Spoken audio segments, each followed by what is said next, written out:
Olá, gente, bom dia, tudo bem?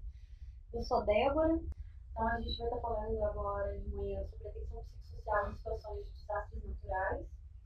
Eu me chamo Débora e eu trabalho com situações de desastres de grandes proporções, catástrofes e emergências abruptas, em geral em desastres naturais humanos, ou seja, aquilo que vem sendo provocado ou pela natureza ou então pelo próprio homem, né, como guerras, conflitos armados, em situações como região serrana, Alagoas, Rio Grande do Sul, ou então Sudão do Sul, Congo, né, em relação aos conflitos armados e guerra. Se vocês, eu falo bastante rápido, essa é a minha tradição gaúcha, então se vocês não estiverem entendendo, vocês podem escrever, que eu vou tentar de uma maneirada aqui, falando mais devagar.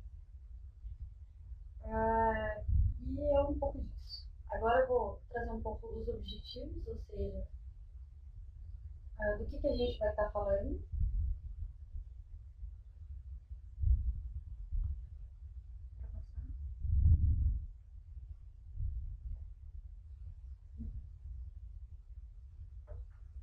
Só um minutinho aqui, um pequeno problema técnico. Foi. Então, por que a gente vai estar falando de atenção psicossocial no momento do desastre, ou no momento pós-desastre? Então, por quê? Porque eles são eventos que ele têm um potencial de trauma, ou seja, são eventos potencialmente traumáticos, mas não significa que são eventos traumáticos. Né? Boa parte das pessoas acaba comentando, né? Mas as pessoas estão traumatizadas, as pessoas precisam de ajuda. E o que a gente tem percebido ao longo desses cuidados, ao longo dessa trajetória, é que não necessariamente as pessoas ficam ou estão traumatizadas. Só para vocês terem uma ideia, nas últimas pesquisas, acredita-se que mais ou menos 15% das pessoas que são afetadas por desastres, elas desenvolvem algum tipo de transtorno, algum tipo de reação que seja patológica a médio e longo prazo, ou seja, mais de 2 anos. Isso significa que não é a maior parte das pessoas, felizmente, mas não significa que a gente não precisa fazer nada com isso, muito pelo contrário. Quanto antes da gente conseguir cuidar a nível psicossocial, maior é o potencial de que essas pessoas não venham a sofrer algum tipo de transtorno ou então uma reação que seja patológica a médio e longo prazo. Mas por que esses eventos têm um potencial tão grande, né, de trauma? Primeiro, porque eles são imprevisíveis, eles são incontroláveis, ou seja, o ser humano acaba se deparando com essa sensação de impotência, né, de terror e de medo. Por quê? Porque ele não controla, né, ele não dá conta de todo o seu entorno. Ao mesmo tempo, eles fazem com que a gente se depare com essas imagens de destruição e de caos e fazem com que a gente vá perdendo algumas referências. E não são só referências psíquicas, são referências físicas, né? Referências de estrutura geográfica, de espaço. Isso dá uma sensação de desorganização. É só a gente imaginar, quando a nossa casa está toda bagunçada, quando ela está toda desorganizada, a gente tem uma sensação de desconforto, né? Tem alguma coisa que não está certo.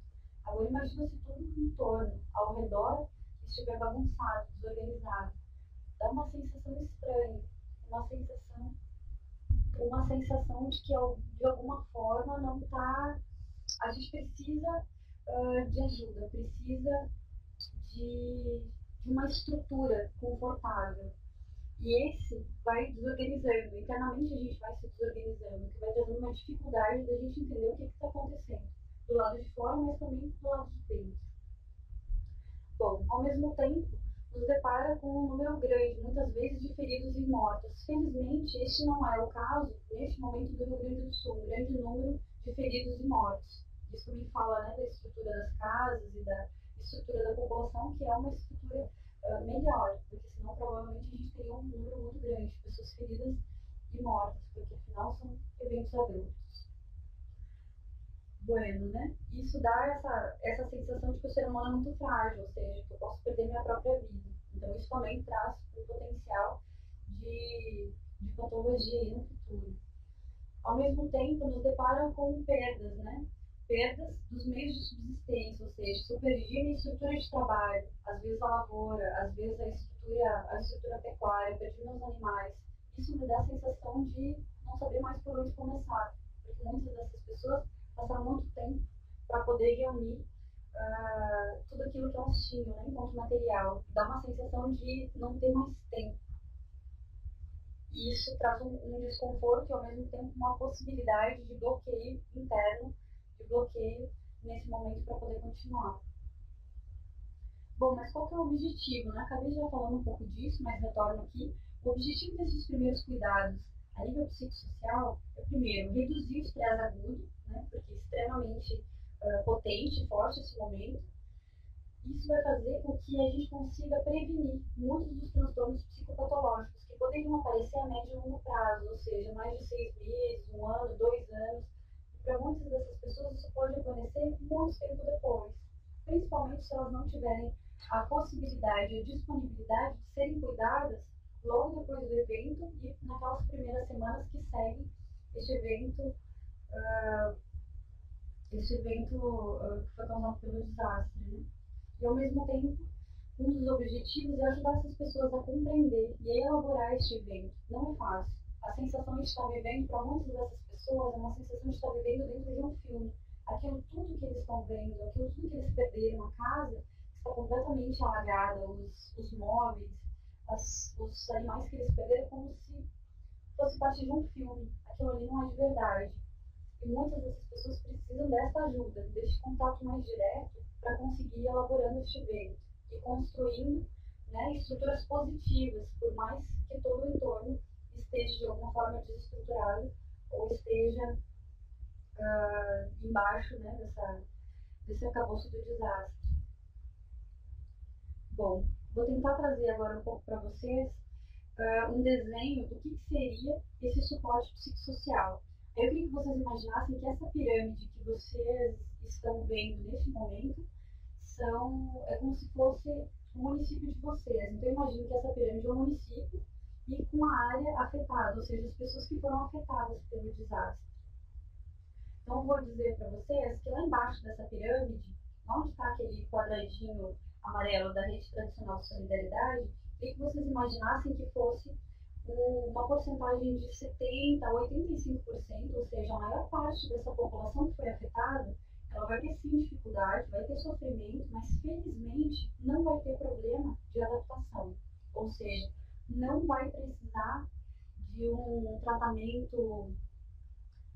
intensivo, específico, especializado, não. Felizmente, essas pessoas, junto com a Rede Tradicional de Solidariedade, que são os familiares, os amigos, os vizinhos, os líderes espirituais e comunitários, elas vão dar conta de enfrentar este momento e, felizmente, elas vão dar conta, ou sozinhas, ou estão junto com essas pessoas, de fazer um enfrentamento, de superar, e algumas vão ressignificar de uma forma ainda mais positiva, ainda que não seja sem dor.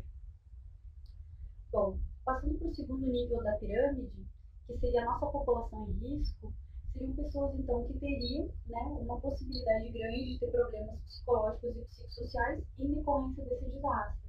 Normalmente pessoas ou que estão mais fragilizadas, ou que passaram por momentos de perdas, ou que têm mais dificuldade de lidar com as perdas, né, ao longo da vida, e que naquele momento, no pós-desastre, isso tudo vai se transformar de uma forma mais aguda, né, mais intensa, mais densa. Isso significa que elas vão precisar de uma ajuda. Muitas delas vão procurar por elas mesmas, lá na equipe de saúde da família, lá nos NASFs, nos NADs, vão procurar ajuda. Então, vem junto lá, né? Procurando com os médicos generalistas, os assistentes sociais, os psicólogos. Isso significa que, felizmente, no primeiro momento, essas pessoas não precisam de um especialista, né? Não precisa ser um especialista em saúde mental, mas precisam ser pessoas que se disponham a cuidar de uma forma muito atenciosa, de alguma forma conseguir produzir uma escuta e ter alguma ideia do que fazer. Então a gente vai passar hoje algumas dicas, algumas informações do que fazer. Quando você é um desses profissionais aí, que eu imagino que são muitos de vocês aí do outro lado da tela. E lá na pontinha da pirâmide, que é mais ou menos de 1 a 4%, a gente vai encontrar então as pessoas com problemas psiquiátricos. Boa parte dessas pessoas, no pós-desastre, que vão aparecer lá no CAPS ou em alguma outra estrutura de saúde aí do município, são pessoas que já tinham algum tipo de problema psiquiátrico ou já tinham demonstrado ao longo da vida algum tipo de dificuldade e que precisaram de um cuidado mais especializado e que no momento do desastre isso simplesmente vai ser potencializado, ou seja, vai se transformar de uma forma mais aguda e vai precisar de um cuidado imediato. Bom, então essas pessoas vão procurar essas estruturas que a gente já vai dizer quais são. Bom, e lá vocês estão vendo no canto direito da tela de vocês, aparece uma flecha dos dois lados, né, que acaba cobrindo a pirâmide toda, que são o cuidado com os trabalhadores, ou seja, vocês, né? Como é que a gente cuida desde a pontinha da pirâmide até a base dela? Como é que a gente cuida de vocês? Isso a gente precisa pensar, como estruturar uma linha de cuidado que perpasse desde o momento que a gente está trabalhando até o momento que a gente volta para casa. Lembrando que trabalhador, né, felizmente ou infelizmente, também é ser humano, ou seja, vocês não têm como também não ficarem de alguma forma afetados por esse desastre, o que não significa que vocês todos adoecerão, né? Felizmente, a maioria não adoecerá. Bom, passando aqui agora no nosso próximo ponto, vou trazer de novo a pirâmide. Então, questão mais operacional, trouxe de novo a pirâmide para vocês continuarem tendo como foco a ideia de que essa pirâmide é o município de vocês com as pessoas afetadas. Então, lembrando que lá nessa base da pirâmide, lá nesse quadradinho amarelo, onde diz normalização dos sintomas, eu queria que vocês continuassem imaginando esses 75%, 85% dessas pessoas que vão buscar ajuda lá nos serviços básicos. Ou seja, a gente precisa garantir que a maior parte dessa população, né, tenha garantido serviços básicos, ou seja, água potável, alimentação, um alojamento digno, que dê a possibilidade deles se sentirem protegidos, acolhidos, que dê segurança para essas pessoas. E, ao mesmo tempo, a gente vai precisar passar para a maior parte dessa população informações básicas, né, de como, o que pode estar acontecendo com elas a nível psicossocial, o que acontece com a minha cabeça, com o meu corpo, com o meu sentimento nesse momento, e o que é esperado, é normal, não significa que você precisa buscar ajuda imediatamente. Elas precisam saber que informações são essas, e a gente já vai falar. Então, essas informações podem ser passadas através do rádio, né, da televisão, jornais, alguns flyers, cartazes, alguns avisos que vocês colocam em alojamentos ou espaços coletivos, dão essa possibilidade da pessoa entender o que é que está acontecendo com ela. Isso vai facilitar muito o trabalho de quem está aí na atenção básica, quem está aí no NASF, nos CAPs mesmo, vai facilitar porque a pessoa não vai sair correndo buscando ajuda, achando que ela está enlouquecendo, ou que ela pode ficar doente logo porque ela acabou de perder tudo. Ela vai conseguir entender que isso tudo que está acontecendo, a maior parte das reações, são todas elas esperadas. Então a gente já vai falar que reações são essas. Então, nosso trabalho para essa maior parte da população vai ser simplesmente falar da normalização dos sintomas, ou seja, praticamente todas as reações que aparecem no pós-desastre são consideradas reações e sintomas normais. A gente já vai falar que sintomas são esses, não se preocupe. Depois vai falar um pouco do estabelecimento de uma rotina, ou seja, por mais difícil que seja, o ser humano precisa de uma rotina, mesmo que ele esteja lá num abrigo, alojado na casa de algum parente, ele precisa de alguma estrutura que seja de rotina, para ter uma sensação de controle. Então, de ajudar essas pessoas a manter essa mente mais tranquila, no momento que eles vão mudando um pouco o comportamento, né? Obviamente, quem pode voltar para casa vai tentar estabelecer o mais rápido possível, dentro do possível, uma rotina, mas a gente vai precisar, junto nesses informes, ajudar a entender que essas pessoas realmente estão sofrendo, mas não significa que elas estão doentes. Sofrimento é diferente de adoecimento ou de patologia. Mas a gente precisa guardar o tempo todo o respeito e empatia, porque causa um desconforto muito grande para alguém que vem buscar ajuda e dizer, não, a senhora não tem nada, ou o senhor não tem nada, ou não está doente, não está precisando de ajuda. Não ter nada a nível físico, biológico, não significa que não precise de um cuidado diferenciado, o que não significa um especialista. Então, passando lá para a segunda base já da pirâmide, quem seriam essas pessoas, né? Onde que essas pessoas que estão em risco, ou seja, essa população em risco, ela pode ser cuidada. Então, pensar que essa oferta de cuidado vai precisar ser dado em lugares como as equipes de saúde da família, os NASFs, os NAVs, os CRAS, os CREAs, os ambulatórios. Dentro desse lugar, o que a gente pode oferecer? Primeiro, não precisa saber, né, tudo o que a gente vai fazer, mas a gente precisa saber que a gente vai ter que ofertar um cuidado singularizado, um cuidado muito pragmático, ou seja, a escuta da pessoa provavelmente vai vir com coisas muito básicas, como, por exemplo, Eu perdi toda a minha plantação. E depois disso eu não consigo mais dormir, eu tenho medo, eu não tenho vontade de voltar para casa. Ou seja, o que a gente pode fazer com isso? Lembrar que não basta só ter um conhecimento de saúde no pós-desastre. A gente vai precisar ter alguns conhecimentos que ultrapassam essa nossa estrutura técnica. Então, saber o que a assistência social pode fazer por essa pessoa, o que o pessoal do saúde do trabalhador pode fazer, o que o pessoal da defesa civil pode fazer. Ter essas informações na mão é o que vai dar a possibilidade de a gente conseguir cuidar de uma forma mais pragmática, de uma forma mais assertiva. Ao mesmo tempo, a gente não vai ser intrusivo, né? De ir lá, chegar com um cardápio, como se fosse um restaurante, e começar a oferecer um monte de coisa, mas olha, a saúde está fazendo isso, a defesa civil está fazendo isso. Não. A gente escuta primeiro qual que é a estrutura de sofrimento. Depois a gente pergunta para ela qual é a estratégia dela, o que ela já está fazendo para poder sobreviver dentro dessa estrutura. E depois a gente pergunta como é que ela se percebe no futuro, ou seja, como é que ela gostaria ou de ser cuidado, o que ela gostaria que fizessem, né, dentro desse sofrimento. E aí, a partir dessa fala dela, a partir dessa demanda, dessa explicação que aquela pessoa, aquele grupo de pessoas vai fazer, que a gente vai conseguir fazer essa oferta, ou seja, né, o que os outros setores ou departamentos ou secretarias estão oferecendo que também pode ajudar ela. Vamos lembrar sempre que o nosso foco vai ser nessa escuta, mas a gente não força ninguém a falar, né? Obviamente, a gente deixa com que a pessoa se expresse de uma forma bem livre e a partir dessa liberdade da fala que a gente vai tentando encontrar quais são as possibilidades de cuidado dentro daquilo que a gente já sabe, né? A nível técnico, a nível de oferta, seja de assistência social ou de outras estruturas, e a nível de município, de região, de estado. É fácil?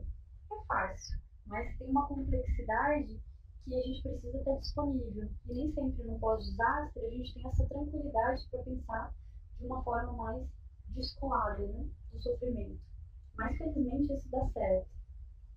Bom, lá na pontinha agora da pirâmide, na última parte da nossa pirâmide, lá na pontinha, a gente vai ver os cuidados específicos. Então, quem é que geralmente produz esses cuidados específicos para quem apresenta algum tipo de transtorno? Então, seriam os CAPs, os ambulatórios e os hospitais, né? Muitos desses hospitais que têm leitos psiquiátricos que poderiam ajudar no momento agudo, obviamente, não para deixar a pessoa para sempre, né? Lembrando que num pós-desastre é normal essas reações agudas, mas que algumas pessoas vão precisar de um cuidado mais específico.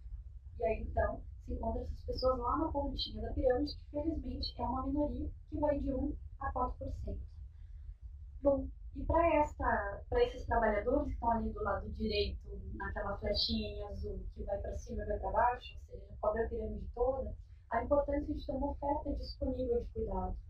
E que vocês saibam onde buscar esse cuidado, né? E muitas vezes esse cuidado são apenas algumas informações. Olha, está acontecendo isso, isso, isso comigo, eu não estou conseguindo dormir, estou com dificuldade de trabalhar, porque isso me traz uma angústia, um sofrimento, uma ansiedade muito grande de lidar direto com essas pessoas lá ali desabrigadas, desalojadas. E o que eu posso fazer com isso? Então, encontrar dentro dessa rede, e é isso que a gente vai começar a pensar agora, né? Pensar dentro dessa rede de onde conseguir uma estrutura de cuidado que vocês se sintam suportados, né? Se sintam acompanhados ao longo deste processo. Bom, vamos lá para o nosso próximo slide. Então, essas são informações bem práticas, né? Que tipo de informação as pessoas precisam neste primeiro momento? Primeiro, a nossa cabeça está confusa, né? A gente acaba de passar por um desastre, nós acabamos de sobreviver, felizmente estamos aqui, né, vivos. Mas a primeira coisa que a gente vai precisar entender é o que aconteceu, né, com essas pessoas que estão aqui junto comigo. Onde é que está a minha família? Normalmente é a primeira pergunta que as pessoas fazem, principalmente no marco zero do desastre, ou seja, quando acabou de acontecer, né? Nessas primeiras 24 horas. 24 horas. Para muitos, a pergunta vai ser: mas onde que está a minha família? Né? Ver com meu filho, meu marido, tem dificuldade em geral de contato, as pessoas não conseguem se achar no primeiro momento. E a pergunta vai ser: o que aconteceu com a minha cidade? Porque se eu tô lá no bairro, vou dar um exemplo, tô lá no bairro Menino Deus, né? Eu vi que tá tudo alagado, eu saí junto com os meus filhos e fui para um abrigo, eu não tenho certeza se foi a cidade inteira que foi alagado, se foi só o meu bairro. Essas informações que a gente vai passando de uma forma muito específica e muito assertiva para a população, vão dando a sensação de que eles estão no controle, ou seja, que eles estão entendendo a situação como um todo. E essa sensação é importante para manter um equilíbrio a nível de saúde mental e fazer com que as pessoas consigam ficar mais resilientes, ou seja, consigam ter essa capacidade, sentir essa capacidade de enfrentar essa dificuldade. E um ponto muito importante é saber que ações estão sendo tomadas, ou seja, o que é que já está sendo feito, para não ter a sensação de que eles estão depositados no abrigo, no alojamento, e que ninguém está pensando, ou ninguém está tentando encontrar saídas para aquelas dificuldades que eles estão passando. Obviamente, só informar aquilo que realmente se sabe, né? Não tentar, apenas para aliviar um sofrimento, passar uma informação que não é verídica. Porque aí, no médio e longo prazo, as pessoas perdem completamente a capacidade de acreditar naquilo que a gente está explicando ou explanando. Eu trouxe aqui embaixo, vocês estão vendo da metade para baixo do slide, tem algumas orientações de comunicação. Então, a gente pode estar mandando, se vocês tiverem interesse para o município, algumas possibilidades de passar informação, ou seja, que tipo de informações precisam conter nesse panfleto, ou serem ditas na rádio, ou na TV, no jornal, ou nos carros de som, ou então alguns flyers mesmo distribuídos lá nos abrigos e nos alojamentos. Então, o que acontece durante o desastre, depois do desastre, com a gente? Como é que o ser humano reage em geral? Obviamente, esse tratado do ser humano nunca é uma regra, mas são algumas dicas do quais são as reações extremamente comuns, né, no pós-desastre ou durante o desastre. Isso dá uma sensação de identificação, de que alguém sabe o que é que eu estou sentindo. Isso dá uma sensação de que, ok, né, se quem me distribuiu aí está dizendo que eu estou sentindo isso e ele realmente acertou, eu senti isso durante o desastre, e estou sentindo isso depois, então eu posso buscar esse tipo de cuidado. Afinal, se a pessoa sabe o que ela está dizendo, ela sabe do que eu estou passando, né? Dá uma sensação boa de conforto, de que eu não estou sozinha nessa, que isso acontece com muita gente. E o ser humano gosta muito disso, né? De sentir que ele não está sozinho nessa, mesmo que esteja num momento de sofrimento intenso. Então, a importância de, no momento que a gente distribui esses flyers, colocar sempre a identificação de quem é que está distribuindo. Então, se é a equipe do NASP, se é a equipe de saúde da família, colocar lá os endereços, para que as pessoas possam buscar ajuda logo depois dessa identificação. Então, vamos lá, passando para o próximo. Bom, né? Agora, essa indicação vai diretamente para quem está ali com a mão na massa, né? Trabalhando ali com o usuário. Então, falar dessa qualidade do atendimento para as equipes de saúde e a necessidade de se sentir escutado. Eu sei, também sou trabalhadora da ponta durante boa parte do tempo, não é fácil no desastre você escutar com a qualidade toda que o usuário ou aquela pessoa que está pedindo ajuda demanda. Porque muita gente, está tudo colapsado, a estrutura da unidade ou está alagada, ou está suja, ou cheira mal ainda, porque né, a água ainda está baixando, as pessoas, tem muita gente precisando de ajuda, mas é muito importante, no momento que você está junto com o ser humano, você precisa estar ali 100%, mesmo sabendo que tem uma fila grande do lado de fora, porque às vezes 1 minuto a mais vai fazer diferença naquela escuta. E a pessoa que está ali junto com você no pós-desastre, ela tem necessidade de se sentir escutada. Então, pensar em estratégias que deem essa possibilidade para ela, para que ela não precise retornar de novo. E provavelmente ela vai retornar ainda algumas vezes para vocês, porque ela não sentiu que aquela necessidade foi de alguma forma contemplada. Então, lembrar sempre de não enviar para casa essas pessoas que buscam atendimento sem uma razão aparente. E que vão ser muitas. Muitas dessas pessoas, nos primeiros dias, nas primeiras semanas, quando o desastre é muito agudo, elas vão ficar mais ou menos por perto da unidade ou por perto do trabalhador, tentando alguma brecha de algum lugar que está mais organizado. E, no último ponto, lembrar sempre da atenção ao consumo de analgésicos, tranquilizantes e antiácidos gástricos. Por que eu estou falando desses 3 tipos de medicação? Porque, normalmente, essas medicações vão dar algum indicador para a gente de sofrimento psíquico. Então, analgésico, tranquilizante, antiácido gástrico, muitos deles são utilizados na medida que a população não sabe como explicar o que está acontecendo com elas. E acabam falando de reações somáticas e que não necessariamente vão desencadear um adoecimento físico, mas que podem, no médio e longo prazo, desencadear um transtorno psíquico ou um sofrimento tão agudo a ponto de que precisa de um outro tipo de medicação. Então, atentar que tipo de medicação é essa que a gente está dando e de qual é a origem dessa demanda, se é uma origem que é psíquica ou uma origem que ela é física. Vamos lá agora para o próximo passo. Espero que vocês devem estar pensando mais em um monte de informações, é isso mesmo, mas são todas informações bem simples e que dá tempo de fazer e dar conta. Tentei estratificar um pouco para ver como organizar isso, né? Semana 1, semana 2, semana 3, semana 4, ou seja, por onde começar. Então vamos lá. Pensando na semana 1, pensa sempre que na semana 1 é aquilo, conta tudo colapsado. Nem a gente sabe direito por onde começar. A gente olha e não tem ideia, mas e agora? Vou por aqui, vou por ali, atendo, vou nas casas, ou volto para a unidade. Esse número na semana 1, o primeiro tópico que tem ali, auxílio no reconhecimento dos corpos, felizmente não é o caso da maior parte dos municípios. Se eu não me engano, a gente teve oficialmente 1 ou 2 óbitos confirmados, né? Então, felizmente não vai ser o caso da maior parte de vocês, mas é importante ter em mente que na semana 1, se a gente vai precisar ter um auxílio no reconhecimento dos corpos, a gente vai precisar de pessoas que se disponibilizem, pessoas de saúde, que se disponibilizem a nível psicossocial de cuidar nesse momento. Lembrar que no momento que eu reconheço os corpos, eu me deparo com meu próprio potencial, né, de morte. Isso faz com que as pessoas tenham um baque muito grande. E é importante ter alguém da saúde neste acompanhamento. Então, se tivesse, por exemplo, um espaço com 100, 200 pessoas que vieram a óbito, é muito importante que tenha pessoas da saúde disponíveis ali para fazer esse acompanhamento. Não precisa falar nada, não precisa fazer nenhum tipo de apoio verbal ou físico, mas simplesmente estar junto, estar perto, estar do lado, né, dessas pessoas, para elas sentirem que elas não estão sós naquele primeiro momento. Então, já no segundo tópico, sistematizar a informação, ou seja, o que cada coordenação está fazendo, o que cada secretaria, o que as equipes estão fazendo, o que cada um pode ofertar. Isso precisa ser feito muito rápido. Então, na semana 1, o tempo todo, a gente precisa ter pessoas disponíveis para sistematizar essa informação. Bom, no terceiro ponto, a gente precisa pensar uma comunicação entre os atores, né, da rede, sejam eles voluntários ou sejam eles pessoas da própria rede.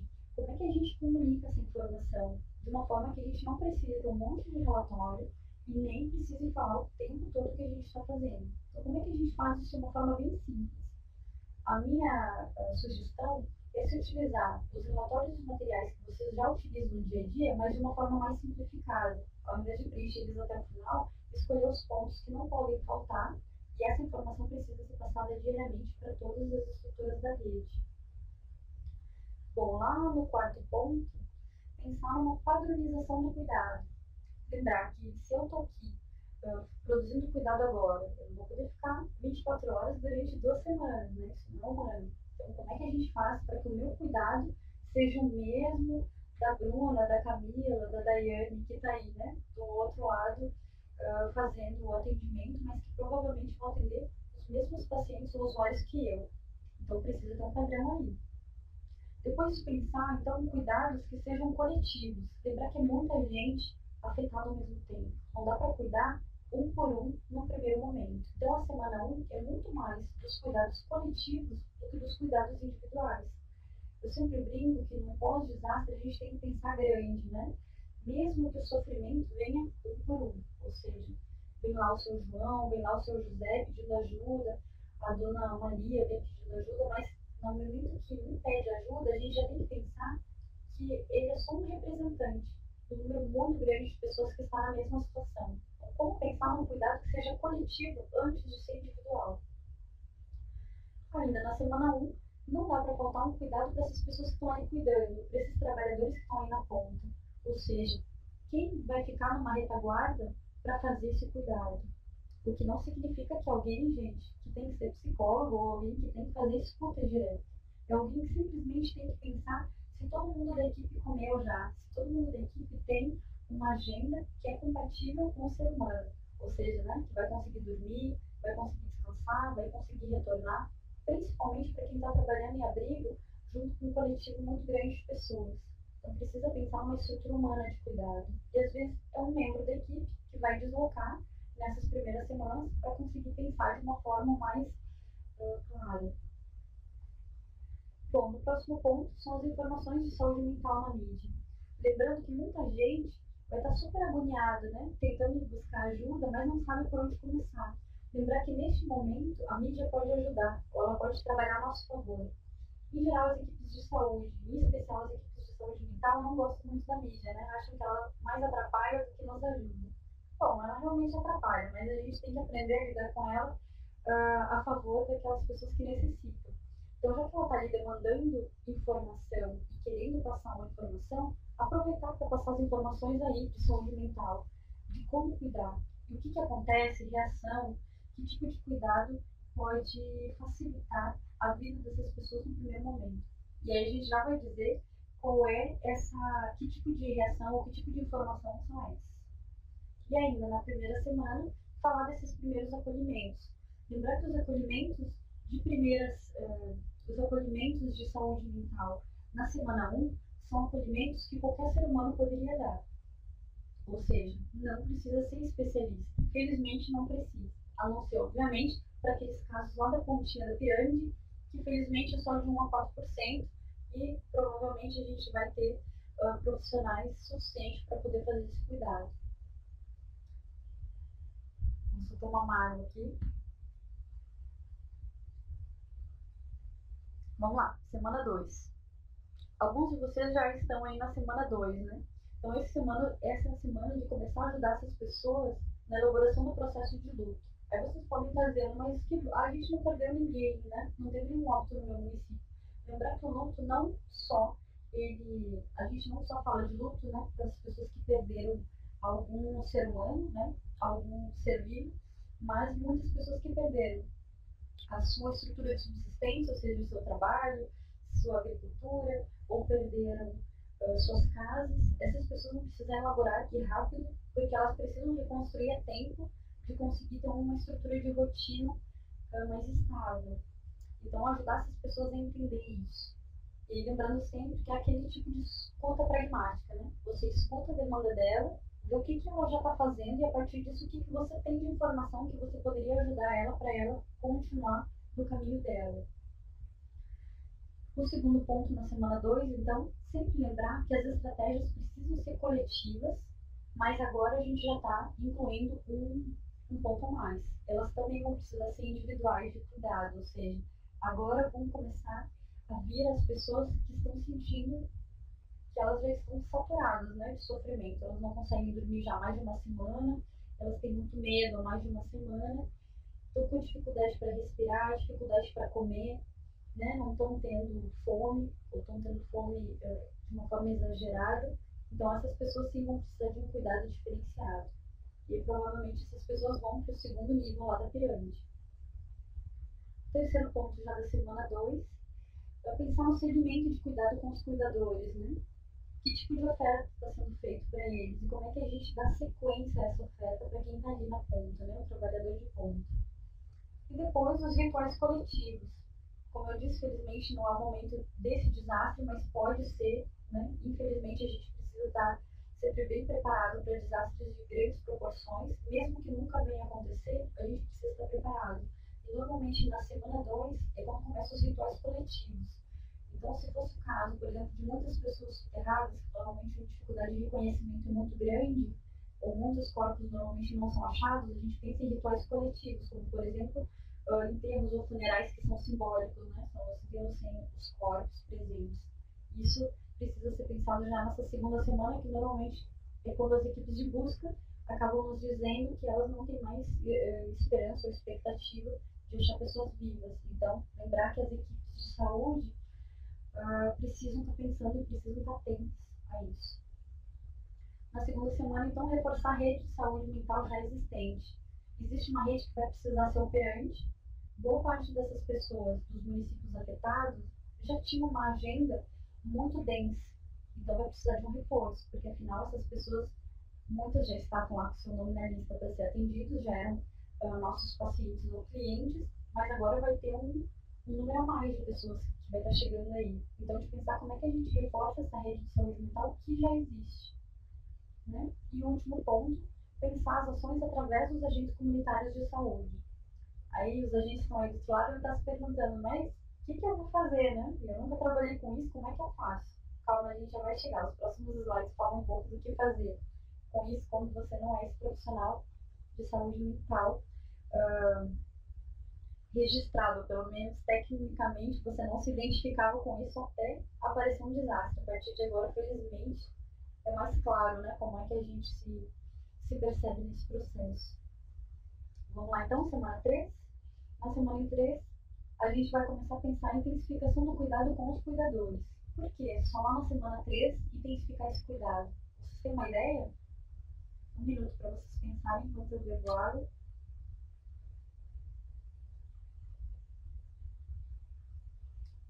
Porque na semana 3 é quando a situação começa a se estabilizar, ou seja, as pessoas já retornaram para suas casas, estão começando essa limpeza, e normalmente este é o momento, como o trabalhador está mais tranquilo, a agenda dele não significa que está calma, né? Não tem nada para fazer, pelo contrário, muita coisa para fazer, mas está começando a se estabilizar. E quando ele começa a se dar conta que ele está cansado, afinal trabalhou 14 dias de uma forma muito mais intensa que ele trabalharia se o desastre não tivesse acontecido. Isso significa que a estrutura psíquica dele vai começar a se dar conta, né, de tudo que aconteceu. Então, aquilo que aconteceu lá na semana 1, na semana 2, com os usuários, em geral, só começa a acontecer com o trabalhador lá na semana 3, 4, e muitos só depois do terceiro mês.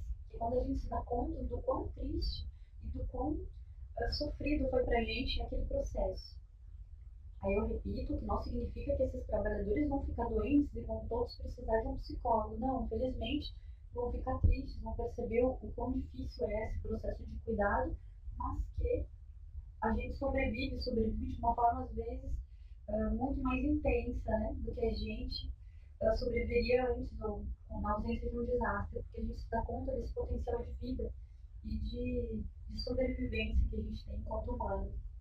E que é um potencial muito bonito. Bom, ainda na semana 3, pensar na manutenção de um canal aberto com as pessoas que foram afetadas com a comunidade. E aí a gente pode pensar um número de telefone, um número de e-mail, né, se isso for o padrão da comunidade, ou algum lugar onde as pessoas podem ir para buscar informações. Muitas delas não vão precisar de uma psicoterapia ou de um atendimento individual, só vão precisar de informações, mas elas precisam saber onde buscar essa informação.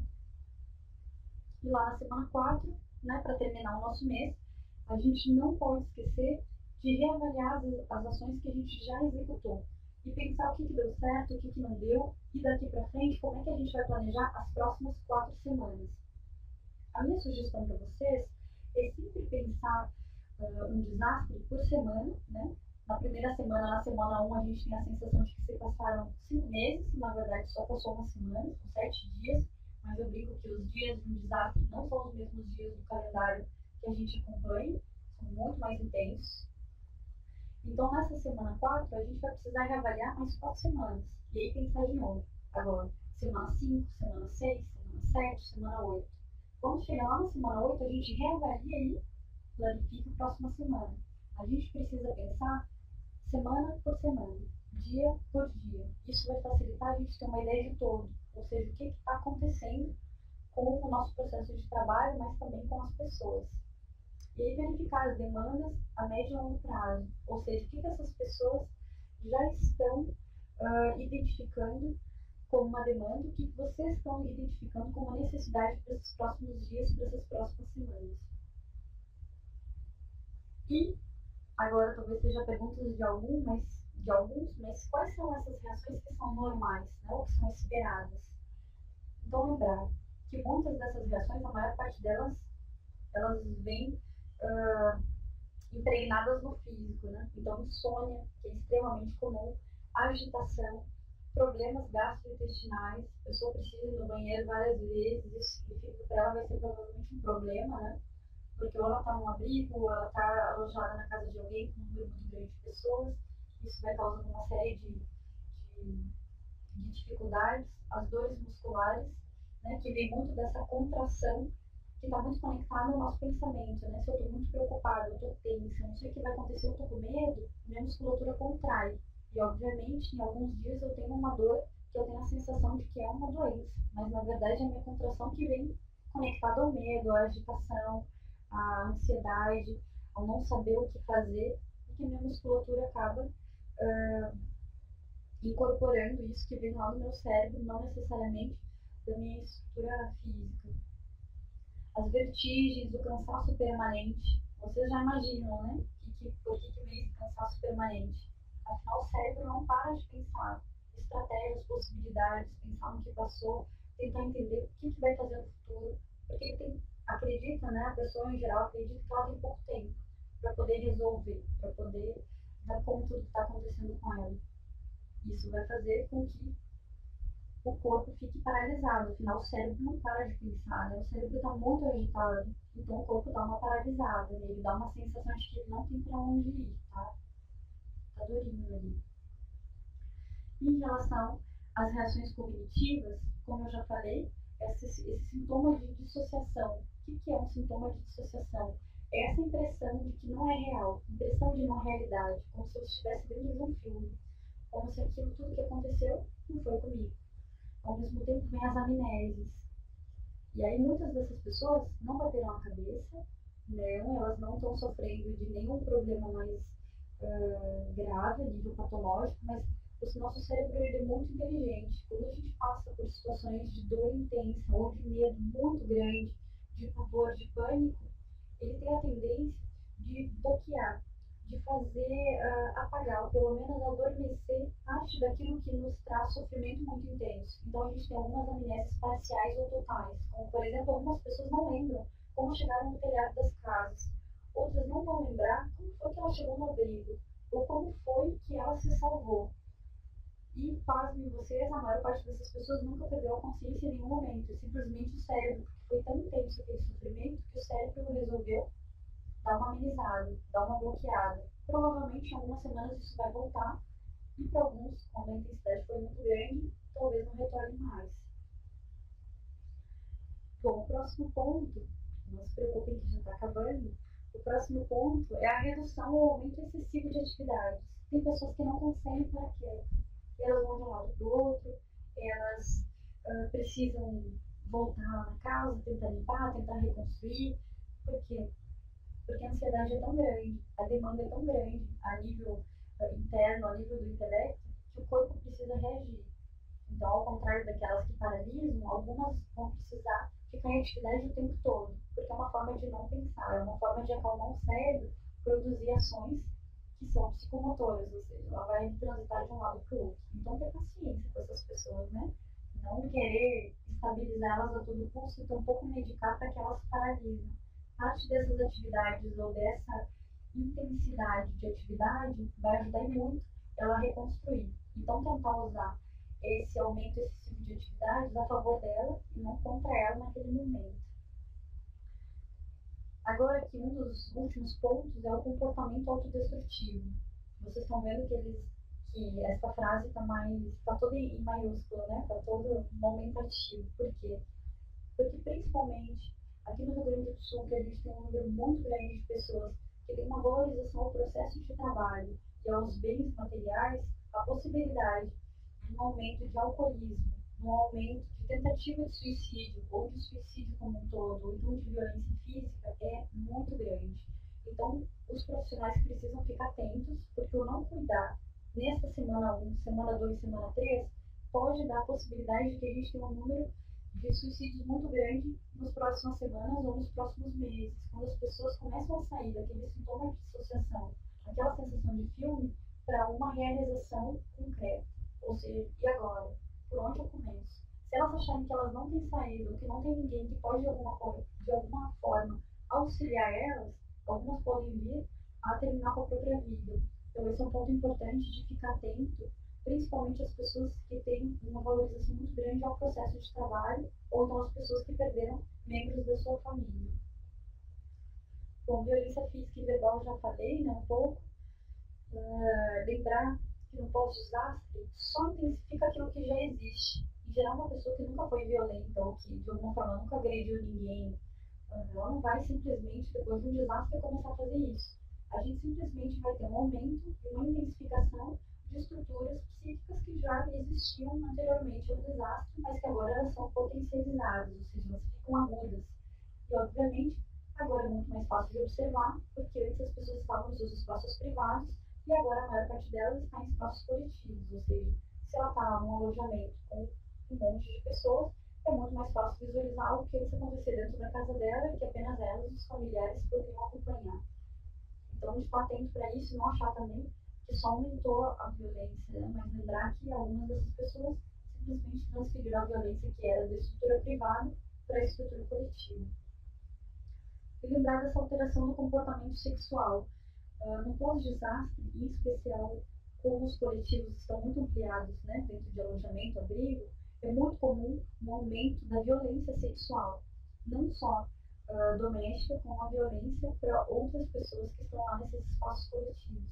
Então, a gente fica muito atento e de tentar fazer uma sensibilização, principalmente para famílias que têm crianças pequenas, porque muitos desses homens ou mulheres vão acabar deixando os filhos ou as pessoas que têm uma dificuldade de locomoção em abrigos e vão tentar sair, ou para fazer uma inscrição no, não sei, de repente, no Minha Casa Minha Vida, ou vão lá na Caixa Econômica, vão deixar os filhos com pessoas desconhecidas, porque estão dentro daquela estrutura, vão precisar se ausentar, e essas pessoas correm um risco muito maior de sofrer algum tipo de violência, principalmente uma violência sexual.